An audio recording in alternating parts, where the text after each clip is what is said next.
Ինձ մոտ եկեք ամեն վաստակացներ եւ բեռնավորվածներ։ Եվ ես հանգիստ կտամ ձեզ։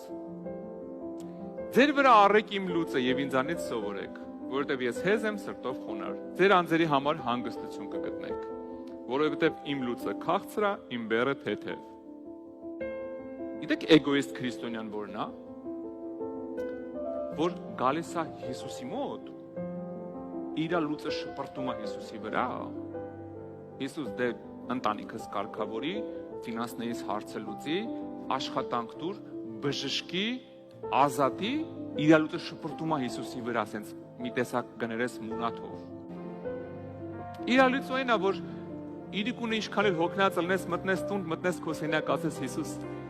այնքան եմ սիրում քեզ, օրհնում եմ քո սուրբ անունը։ Իր լուծը այն է, որ կռվել սովորես իր դաշտում։ Երբ որ ինչ-որ մեկը հիվանդ է կողքի տանը, գոռոցը լսում ես ցավից, կանգնես սենյակումդ, ասես բժշկություն Հիսուսի անունով։ Երբ որ տերում ես վերևիդ հարևանը մարդու կնի արդեն աման չամանով իր գլխի են տալիս գոռոցներն է, քո խոհանոցում կանգնես ու ասես ես արգելում եմ ես, հենց հիմա թող կանգնի, այդ խաղաղություն բերի անցնում։ Այս է իր լուծը։ Մենք այդ չենք ուզում։ Մեզ մենակ լավ լինի, անհոգ, ապահով ապրենք։